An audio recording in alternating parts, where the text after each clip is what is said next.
बिस्मिल्लाहिर्रहमानिर्रहीम। अस्सलाम वालेकुम स्टूडेंट्स। आज का जो हमारा टॉपिक है वो है सेल डिवीज़न।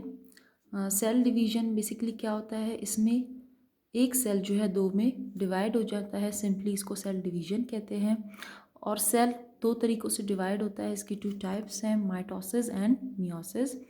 माइटोसिस में क्या होता है, सेल कैसे डिवाइड होता है, एक सेल जब दूसरे सेल में दो सेल में डिवाइड हो जाता है तो उसमें नंबर ऑफ़ क्रोमोसोम्स जो है सेम रहते हैं। ये बेसिकली हमारे बॉडी के सेल्स में होता है, सोमेटिक सेल्स में माइटोसिस होती है। फॉर एग्जांपल जब कभी आपको कट लग जाता है तो क्लॉट बनने के बाद जब वो रिमूव होता है तो स्किन फिर से रिपेयर हो जाती है, तो वो बेसिकली क्या है, वो माइटोसिस के थ्रू होती है। इसके ऑपोजिट मियोसिस क्या है, मियोसिस इसमें जो है सेल्स, जब एक सेल दो में डिवाइड होता है तो सेल्स में नंबर ऑफ क्रोमोसोम्स क्या हो जाती है, हाफ हो जाती है। तो ये मेन डिफरेंस है इन दोनों में। माइटोसिस का प्रोसेस समझ लेते हैं। इसमें बेसिकली क्या होता है, टू फेजेस होती हैं। एक फेज क्या है कैरियोकाइनेसिस और दूसरा क्या है साइटोकाइनेसिस। कैरियोकाइनेसिस क्या है, डिवीजन ऑफ न्यूक्लियस, जबकि साइटोकाइनेसिस, साइटो आपको पता है सेल को कहते हैं, division of cell, simple cell division को साइटोकाइनेसिस कहते हैं। कैरियोकाइनेसिस जो है माइटोसिस में बहुत लेंथी होता है। इसमें एक क्या होता है इंटरफेस और दूसरा क्या है M phase, mitotic phase. Interphase इसके फर्दर थ्री फेजेस है, G1 phase, S phase and G2 phase. जबकि एम फेज, माइटोटिक फेज में prophase, metaphase, anaphase and telophase आते हैं। तो इंटरफेज इसमें जो है G0 फेज भी होता है इंटरफेज में। ये जो है कुछ स्पेशलाइज सेल्स में होता है, जैसे कि हमारे nerve cells, skeletal muscle sales, RBCs में होता है। क्योंकि जब एक दफ़ा ये सेल्स डिवाइड होकर मैच्योर हो जाते हैं तो फर्दर इनमें डिवीजन नहीं होती, क्योंकि वो G0 फेज में चले जाते हैं। तो इंटरफेस टाइम ड्यूरेशन क्या है इसका, 23 आवर्स एंड 30 सेकेंड्स। इसमें जो फर्स्ट है G1 फेज, इसको G1 फेज क्यों कहते हैं, फर्स्ट गैप फेज, क्योंकि ये जो है DNA की रेप्लिकेशन से पहले होता है G1 फेज। और इसका टाइम ड्यूरेशन क्या है, 9 आवर्स। इवेंट्स क्या होते हैं इसमें, नंबर ऑफ़ ऑर्गेनल्स जो है वो इंक्रीज हो जाते हैं, क्योंकि जब एक सेल दो में डिवाइड हो जाता है तो दूसरे सेल को भी ऑर्गेनल्स चाहिए, तो नंबर ऑफ़ ऑर्गेनल्स इसमें क्या हो जाएंगे, इंक्रीज हो जाएंगे। माइटोकॉन्ड्रिया आपको पता है सेमी ऑटोनोमस होता है, सेल्फ रेप्लिकेटिंग होता है, तो ये रेप्लिकेट करके ये भी डबल हो जाएगा। राइबोसोम्स इंक्रीज कर जाएंगे। राइबोसोम्स न्यूक्लियोलस से बनते हैं, इंक्रीज कर जाएंगे, क्योंकि इनको करना क्या है, protein synthesis. Ribosomes protein synthesis की फैक्ट्री होती है, आपको पता होगा। प्रोटीन सिंथेसिस ज़्यादा हो जाएगी, क्यों, क्योंकि इन्होंने एंजाइम्स बनाने हैं। Enzymes are basically protein in nature. So enzymes क्यों बनेंगे, क्योंकि रिक्वायर होते हैं सेल डिवीजन में एंजाइम्स, इनके डिफरेंट फंक्शंस होते हैं सेल डिवीजन में, आगे आपको पता चलेगा। इससे क्या हो जाएगा, सेल साइज इंक्रीज कर जाएगा। ये थी इवेंट्स G1 फेज की। अब एस फेज क्या है, सिंथेसिस फेज। सिंथेसिस फेज में क्या होता है, इसकी ड्यूरेशन क्या है, 10 आवर्स। और इवेंट्स क्या होंगे इसमें, सबसे पहले DNA रेप्लिकेट कर जाएगा, सबसे मेन जो फंक्शन है, सबसे जो मेन इवेंट है DNA रेप्लिकेशन। मैंने आपको लेक्चर में बताया था पिछले लेक्चर में अपने कि DNA जो है रेप्लिकेट करता है S फेज में, रेप्लिकेट करेगा और डुप्लीकेशन हो जाएगी, एक DNA दो में कन्वर्ट हो जाएगा, एक DNA से दो बन जाएंगे। क्रोमोसोम्स भी इसमें क्रोमोसोम्स भी डुप्लीकेट कर जाएंगे, डुप्लीकेशन हो जाएगी इनमें। सिंगल अनडुप्लीकेटेड क्रोमोसोम कन्वर्ट हो जाएगा डुप्लीकेटेड क्रोमोसोम में। सिंगल जो क्रोमोसोम होता है वो थिन होता है, और आप देख सकते हैं लॉन्ग, थिन, रिलैक्स्ड होता है, जबकि जो डुप्लीकेटेड क्रोमोसोम होता है वो थिक होता है, उसकी सिस्टर क्रोमेटिड्स बन जाएंगी। ये इस क्रोमोसोम के डुप्लीकेटेड क्रोमोसोम्स की सिस्टर क्रोमेटिड्स है। ये इसका सेंट्रोमियर है। यहाँ पर एक और प्रोटीन होती है काइनेटोकोर प्रोटीन, जहाँ स्पिंडल फाइबर्स अटैच होंगे, तो क्रोमोसोम की क्या हो जाएगी, डुप्लीकेशन हो जाएगी। और ह्यूमन सेल्स में आपको पता है कि 46 डुप्लीकेटेड क्रोमोसोम्स होते हैं ह्यूमन सेल्स में। 46 अनडुप्लीकेटेड क्रोमोसोम्स होते हैं, तो एस फेज में वो 46 डुप्लीकेटेड क्रोमोसोम्स बन जाएंगे। उसके बाद क्या होगा, सेंट्रियोल्स जो है हमारे, MTOC, माइक्रोट्यूब्यूल ऑर्गेनाइजिंग सेंटर भी कहते हैं इनको, ये जो है डुप्लीकेट कर जाएंगे नॉर्मली सेल में जो है बिफोर सेल डिवीजन, या फिर आप कह सकते हैं बिफोर एस फेज। 2 सेंट्रियोल्स होते हैं एक सेल में, मैच्योर सेल में, वो न्यूक्लियस के करीब होते हैं और एक दूसरे के राइट एंगल पर होते हैं, 90 डिग्रीज पर होते हैं। लेकिन एस फेज में क्या हो जाएगा, ये 2 सेंट्रियोल्स जो है कन्वर्ट हो जाएंगे 4 सेंट्रियोल्स में, डिवीजन हो जाएगी, 4 सेंट्रियोल्स बन जाएंगे और ऑपोजिट पोल्स की तरफ मूव करना स्टार्ट कर देंगे, माइग्रेशन हो जाएगी इनकी ऑपोजिट पोल्स की तरफ। G2 फेज क्या है, सेकेंड गैप फेज। इसमें क्या होता है, इसमें डीएनए ये जो है डीएनए रेप्लिकेशन के बाद है और इसमें फाइनल चेकिंग होती है। टाइम ड्यूरेशन क्या है इसका, 4 hours and 30 seconds, और ये जो है एम फेज से पहले होता है। इसके बाद एम फेज स्टार्ट हो जाता है, लेकिन कुछ सेल्स में G0 स्टार्ट हो जाता है G2 के बाद, और वो कौन सी सेल्स थी, nerve cells, skeletal muscle cells, RBC। Then इसके बाद क्या है, एम फेज। एम फेज क्या है, माइटोटिक फेज। माइटोटिक फेज में जो फर्स्ट इसका फेज है प्रोफेज, उसमें क्या इवेंट्स होंगे, उसमें जो है क्रोमोसोम्स अपेयर होना शुरू हो जाएंगे। क्रोमोसोम्स अपेयर होना शुरू हो जाएंगे। क्रोमोसोम्स क्या होते हैं, अब शॉर्ट हो जाएंगे, थिक हो जाएंगे, और लेकिन इसमें जो कंडेंसेशन है वो मिनिमम रहेगी।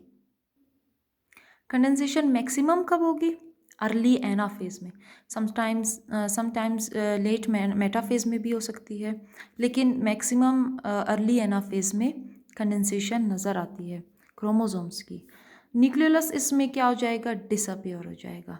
क्यों डिसअपेयर हो जाएगा, जब क्रोमोसोम्स शॉर्ट हो जाएंगे, थिक हो जाएंगे, कंडेंस हो जाएंगे, क्वाइल हो जाएंगे, कॉन्ट्रैक्ट हो जाएंगे, तो जो जीन्स है जो राइबोसोमल आरएनए बनाती है रिक्वायर्ड फॉर न्यूक्लियोलस सिंथेसिस, तो वो राइबोसोमल आरएनए क्या हो जाएंगे, हाइड हो जाएंगे, छुप जाएंगे, इलेबोरेट नहीं होंगे, तो उनसे जो है उन जीन से राइबोसोमल आरएनए नहीं बनेगा, कोडिंग नहीं होगी उनकी, तो न्यूक्लियोलस जो है डिसअपेयर हो जाएगा। देन उसके बाद क्या है, सबसे जो मेन इवेंट है, formation of mitotic apparatus. Mitotic apparatus, इसमें क्या हो जाएगा, सेंट्रियोल्स के 3 सेट्स ऑफ माइक्रोट्यूब्यूल्स जो है सेंट्रियोल से अराइज होंगे, 3 सेट्स। उनमें जो 2 सेट्स हैं वो स्पिंडल फाइबर्स बनाएंगे और जो 1 सेट है वो एस्टर्स बनाएंगे। स्पिंडल फाइबर्स क्या होती हैं, माइक्रोट्यूब्यूल से बनी होती है, और माइक्रोट्यूब्यूल आपको पता है ट्यूबुलिन प्रोटीन से बनी होती है। तो स्पिंडल फाइबर्स क्या हो जाएंगे, अटैच हो जाएंगे क्रोमोसोम्स के सेंट्रोमियर्स के साथ। अटैच क्यों होंगे, ताकि उन्हें स्ट्रेच कर सके, स्ट्रेचिंग कर सके, उन्हें अपने रिस्पेक्टिव पोल्स की तरफ ले जा सके, ये आगे आपको पता चलेगा।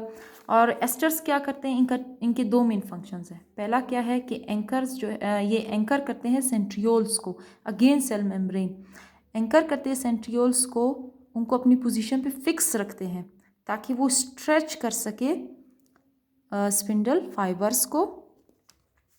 और दूसरा मेन फंक्शन क्या है इसका, मॉलिक्यूलर सिग्नल सेंड करते हैं at the end of cell division, ताकि सेल को डिवाइड करवा सके, सिग्नल सेंड करते हैं ताकि सेल डिवाइड हो जाए। और सबसे जो लास्ट है वो क्या है, न्यूक्लियर जो मेम्ब्रेन है डिसअपेयर हो जाती है प्रोफेज में। क्यों डिसअपेयर होती है, क्योंकि अभी इसको डिसअपेयर होना है, और इसके डिसअपेयरेंस में जो मैं आपको बताया था मैंने, G1 फेज में जो एंजाइम्स हैं वो जो है इसकी वॉल को रप्चर करेंगे, हेल्प करेंगे इसकी डिसइंटीग्रेशन में, तो वो एंजाइम्स जो है यहाँ काम आ रहे हैं, आगे भी काम आएंगे। उसके बाद जो सेकंड है मेटाफेज। मेटाफेज में क्या होता है, डुप्लीकेटेड जो क्रोमोसोम्स है वो अरेंज हो जाते हैं सेंटर में, सेल के सेंटर में, क्योंकि अब तो न्यूक्लियर मेम्ब्रेन जो है डिसअपेयर हो चुका है, तो सारा जो कंटेंट है सेल का, न्यूक्लियस और सेल का मिक्स हो चुका है। अब क्रोमोसोम्स सेंटर में आ जाएंगे, सेंटर में आकर क्या करेंगे, अरेंज हो जाएंगे और सिंगल रो में अरेंज हो जाएंगे। माइटोसिस का मेन डिफरेंस है मियोसिस से कि इसमें जो ये क्रोमोसोम्स है वो सिंगल रो में अरेंज होंगे, जबकि मियोसिस में डबल रो में अरेंज होंगे। मैं अपने नेक्स्ट इंशाल्लाह लेक्चर में आपको बताऊंगी। और क्या करेंगे, इक्वेटोरियल प्लेट बना देंगे, इसको मेटाफेजियल एंड प्लेट भी कहते हैं। स्पिंडल फाइबर्स क्या हो जाएंगे, अटैच हो जाएंगे मेटाफेज में क्रोमोसोम्स के सेंट्रोमियर्स के साथ, और सेंट्रोमियर्स के साथ ही एक काइनेटोकोर प्रोटीन होती है जिनके साथ ये अटैच हो जाएंगे। इसको देख लेते हैं। ये स्पिंडल फाइबर्स हैं, अटैच हो रहे हैं एक डुप्लीकेटेड क्रोमोसोम्स के साथ। ये इसके सिस्टर क्रोमेटिड्स हैं और ये सेंट्रोमियर है, ये काइनेटोकोर प्रोटीन है या स्पिंडल फाइबर्स अटैच हो जाएंगे। अटैच हो जाएंगे, इसके बाद क्या होगा? इसके बाद मैंने आपको अभी बताया कि स्पिंडल फाइबर्स माइक्रोट्यूब्यूल से बनते हैं और माइक्रोट्यूब्यूल्स क्या हैं? बेसिकली ट्यूब्यूलिन प्रोटीन से बनते हैं। तो स्ट्रेचिंग स्टार्ट हो जाएगी, स्ट्रेच करेंगे और जो है पुल एग्जर्ट होगा। पुल एग्जर्ट होने से क्या हो जाएगा? सेंट्रोमियर्स जो है टूट जाएंगे। मेटाफेज तक सेंट्रोमियर्स टूट चुके हैं। अब एनाफेज में क्या होगा? एनाफेज में जो है सिस्टर क्रोमेटिड्स जो हैं सेपरेट होना शुरू हो जाएंगी। सेपरेट होकर कहाँ जाएंगी? अपनी रिस्पेक्टिव पोल्स की तरफ जाएंगी, ऑपोजिट डायरेक्शन में अपनी रिस्पेक्टिव पोल्स की तरफ। जहाँ सेंट्रोमियर्स है वो उनको खींच कर कहाँ ले जाएंगी? ऑपोजिट पोल्स की तरफ लेकर जाएंगी। और जो लास्ट फेज़ है वो टीलोफेज है, ये बिल्कुल प्रोफेज के ऑपोजिट होता है। इसमें क्या होता है आइए देखते हैं। क्रोमोसोम्स इसमें क्या हो जाएंगे? रिलैक्स हो जाएंगे, थिन हो जाएंगे, लॉन्ग हो जाएंगे, मतलब दोबारा अपनी पुरानी हालत में आ जाएंगे क्रोमेटिन मटेरियल की फॉर्म में। और इसमें जो है जब क्रोमोसोम्स दोबारा थिन हो जाएंगे तो जो जीन्स हमने कहा था हाइड हो चुके थे तो वो दोबारा एलेबोरेट हो जाएंगे और वो जीन्स क्या करेंगे? राइबोसोमल आरएनए की कोडिंग में फिर से कोडिंग स्टार्ट कर देंगे और न्यूक्लियस बन जाएगा, अपेयर हो जाएगा। माइटोटिक अपैरेटस अब डिसइंटीग्रेट हो जाएगा क्योंकि अब इसका कोई काम नहीं है और उसमें हेल्प करेंगी इंजाइम्स। कौन सी इंजाइम्स? जो G1 फेज में बनी थी। और लास्ट क्या हो जाएगा? न्यूक्लियर मेम्ब्रेन जो है फिर से बन जाएगा। इसको बनाएगा कौन? Rough endoplasmic reticulum. क्यों? क्योंकि न्यूक्लियर मेम्ब्रेन के ऊपर जो है राइबोसोम्स अटैच हो जाती हैं और रफ एंडोप्लाज्मिक रेटिकुलम के ऊपर भी राइबोसोम्स होती हैं। तो इस मेम्ब्रेन को रफ एंडोप्लाज्मिक रेटिकुलम ही बनाएगा। नॉर्मली जो मेम्ब्रेन होता है उसको स्मूथ एंडोप्लाज्मिक रेटिकुलम बनाता है। और उसके बाद क्या है? साइटोकाइनेसिस। साइटोकाइनेसिस में क्या हो जाएगा? जो दूसरा फेज था माइटोसिस का, second phase cytokinesis, simple cell division, उसमें एस्टर्स जो है मैं आपको पहले थोड़ा सा बता चुकी हूँ। एस्टर्स मॉलिक्यूलर सिग्नल सेंड करेंगी। कहाँ सेंड करेंगी? To the centre of cell, centre of the cell में सेंड करेंगी। और क्या करेंगी? वहाँ पर एक्टिन एंड मायोसिन प्रेजेंट होते हैं। एक्टिन और मायोसिन क्या करेंगी? कॉन्ट्रैक्ट करेंगी और बनाएंगी एक क्लीवेज फरो। कॉन्ट्रैक्ट करके क्लीवेज फरो बनाएंगी और एक सेल को 2 सेल्स में डिवाइड कर देंगी। सेल डिवाइड हो जाएगा और माइटोसिस का प्रोसेस कंप्लीट हो गया। इसके बाद है मियोसिस का प्रोसेस, वो इंशाल्लाह आपको नेक्स्ट लेक्चर में समझाऊंगी। तो चैनल को लाइक, सब्सक्राइब और शेयर ज़रूर कीजिएगा। Thank you. अल्लाह हाफिज़।